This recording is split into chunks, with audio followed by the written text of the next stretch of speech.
सभी का स्वागत है आपके अपने चैनल सफलता तक पर।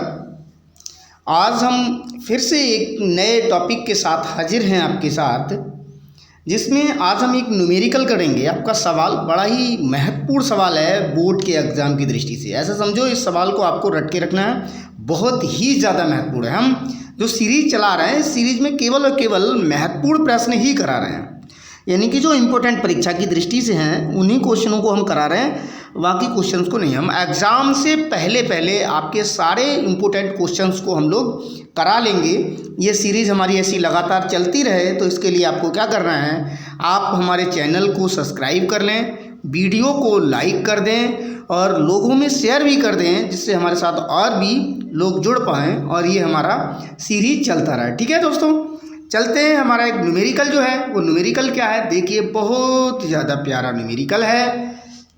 ये कह रहा है यदि, न्यूमेरिकल कह रहा है आपका बेटा, सवाल जो कह रहा है वो कह रहा है यदि प्राथमिक कुंडलियों में बहने वाली, यदि प्राथमिक कुंडलियों में बहने वाली 3.0 एम्पियर की धारा को 0.01 सेकंड में शून्य कर दिया जाए, तो द्वितीयक कुंडली यानी कि 0 कर दिया जाए तो द्वितीयक कुंडली में उत्पन्न प्रेरित विद्युत वाहक बल 15,000 वोल्ट होता है।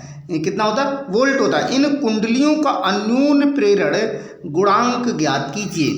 तो बेटा यहाँ पर आपको अन्योन्य प्रेरण गुणांक जो है एम का मान ज्ञात करना है। क्या ज्ञात करना है बेटा?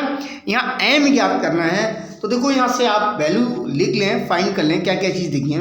देखो यहाँ पर बेटा आपको विद्युत वाहक बल ई का मान दे रखा है, आपको कितना दिया है? 15,000 वोल्ट। ई का मान कितना दिया है? ये वाला जो मान है आपका 15,000 वोल्ट है, ये ई का मान है।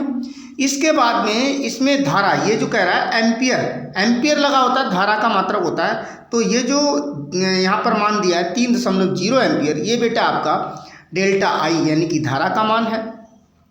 इसके बाद में आपके लिए यहाँ पर कुछ दिया है समय बेटा, ये सेकंड में 0.001 सेकंड दिया है, ये बेटा डेल्टा टी का मान है। ये मतलब डेल्टा लगा है, इसका मतलब एक छोटे से समय की बात कर रहा है, और डेल्टा आई लगाया तो थोड़ी सी धारा की बात कर रहा है, छोटी सी धारा की बात कर रहा है। तो इस हिसाब से ये हमें वैल्यू दे रखी हैं, और इन वैल्यूज़ को हम रखेंगे और रख के सॉल्व करेंगे तो हमारा बहुत ही प्यारा न्यूमेरिकल जो है ये सॉल्व हो जाएगा आपका। देखो यहाँ से बेटा सवाल में आपके पास में जो सूत्र होता है वो होता है ई बराबर, यानी प्रेरित वैद्युत वाहक बल ई बराबर, ये ई इज इक्वल टू जो होता है M D I upon D T. क्या होता है? D I upon D T, ये आपका सूत्र होता है।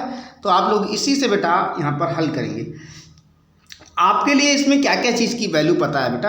आप जानते हैं ई का मान आपको पता है, इसमें डी आई का मान भी पता है आपको, और डी टी का भी मान पता है। यानी कि चाहे डी टी मान लो, डी आई मान लो, चाहे डी टी मान लो, डी आई डी टी मान लो, या फिर डेल्टा, या फिर आप बेटा क्या मान लो, डेल्टा मान लो, यानी कि डेल्टा टी ऐसे करके डेल्टा आई मान लो, अपोन में डेल्टा टी मान लो। बात एक है, डेल्टा हो या डी हो, तो इन दोनों का वैल्यू का मतलब है कि एक छोटे से धारा और छोटे से समय की बात कर रहा है। तो इसमें बेटा आप लोग वैल्यू कैसे करके पुट करेंगे? देखो यहाँ से बेटा आपको जो ई का मान पता था, जो ई का मान पता है वो कितना है बेटा आपके पास?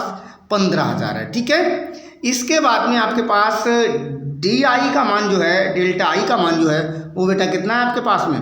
वो आपके पास में 3 एम्पियर है। इसके बाद में बेटा डी टी जो समय है वो कितना है आपके पास में? 0.01। आपने अभी हाल पीछे लिखा था 0.001 सेकंड। तो ये आपके पास समय है। तो ये आपने जब वैल्यू ये लगा ली, तो इसको जब कैलकुलेट करोगे तो बेटा क्या काम करोगे, ये ऊपर का ये पॉइंट हटाओगे, ये वाला, तो नीचे बेटा क्या होगा कि एक नीचे का पॉइंट, ये नीचे का पॉइंट, ये दोनों जब पॉइंट हटा दोगे तो ऊपर देखोगे बेटा आपके पॉइंट के बाद एक डिजिट है, यानी 1 0 है, और नीचे वाले पॉइंट के बाद देखेंगे तो आप 3 डिजिट है। कितने डिजिट हैं? ये 3 डिजिट हैं, 1 2 3 एंड 3 डिजिट हैं। तो उसका ऊपर का जो एक डिजिट है, तो नीचे का 3 देखें तो नीचे के कितने डिजिट ज़्यादा हैं बेटा? 2 डिजिट आपके ज़्यादा हैं। कितने डिजिट ज़्यादा हैं आपके? 2 डिजिट नीचे ज़्यादा हैं। तो इसका मतलब है 2 डिजिट की जगह पे ऊपर 2 जीरो बढ़ा दें हम लोग बेटा, तो नीचे के डिजिट के बराबर हो जाएगा पॉइंट। तो इसका मतलब है ऊपर जब दोनों जगह पॉइंट हटाएंगे तो ऊपर क्या होगा आपका बेटा? 3000 बनेगा। कितना बचेगा बेटा? बनेगा 3000 पॉइंट हटाने के बाद। और नीचे आपके पास में क्या बनेगा? 0001 बनेगा। अब इसका मतलब ये जीरो जो है, ये इन जीरो का तो कोई मतलब नहीं होता, केवल 1 है। और बेटा जब किसी भी वैल्यू हम 1 से भाग देंगे तो जितना ऊपर होता है उतना ही आएगा। तो 3000 में 1 से भाग देंगे तो आपका 3000 ही आएगा। कितना आएगा? 3000। तो यहाँ से बेटा जब आप इसको देखेंगे, कैलकुलेट करेंगे, तो इसका मतलब इस पूरे वैल्यू को कैलकुलेट करने के बाद आपके पास 3000 बना। कितना बना बेटा? ये 3000 बना। इस 3000 को हम लोग क्या करें? इस साइड ले आएँ 15000 की जगह पे। 15000 की तरफ लाएंगे तो इधर ये चीज़ वैल्यू बेटा आपके पास गुणा में है। 3000 आपके गुणा में है। जो 3000 गुणा में है तो दूसरी तरफ जाएंगे इधर 15000 की तरफ, तो बेटा ये 15000 के बटे में आ जाएंगे आपके 3000। 3000 कहाँ जाएंगे? 15000 के बटे में आ जाएंगे। तो यहाँ से आप देख पा रहे होंगे बेटा, ये नीचे के 3 जीरो और ये ऊपर के 3 जीरो आपस में एक दूसरे से कट रहे हैं। और नीचे बचा आपका 3 और ऊपर बचा 15। तो 3 पंजे 15। तो आंसर केवल 5 हेनरी आया आपका। कितना आया? 5। और यहाँ पर अन्योन्य प्रेरण गुणांक का जो मात्रक होता है वो होता है हेनरी। तो इसका मतलब है आपका m का मान जो आया बेटा, कितना आया? m = 5 Henry. यानी m का आपके पास मान जो आया वो आया 5 हेनरी। कितना आया? 5 हेनरी आया। तो आई होप आप लोग इसको समझ पाए होंगे। बड़ा ही इंपॉर्टेंट क्वेश्चन था। तो अन्योन्य प्रेरण गुणांक का जो मान आया 5 हेनरी आया। तो अच्छा लगा होगा आपको। अगर अच्छा लगा है, वीडियो समझ आया है, तो वीडियो को लाइक कर दें और इसको शेयर भी कर दें अपने दोस्तों में, जिससे और भी दोस्त आपके जुड़ पाएँ, और भी दोस्त आपके समझ पाएँ। और चैनल को सब्सक्राइब जरूर कर लें, जिससे कि हम जो भी लेटेस्ट आपको क्वेश्चन या जो भी अपडेट देंगे तो वो आपको सबसे पहले मिल सके। आज के लिए इतना ही। जय हिंद, जय भारत।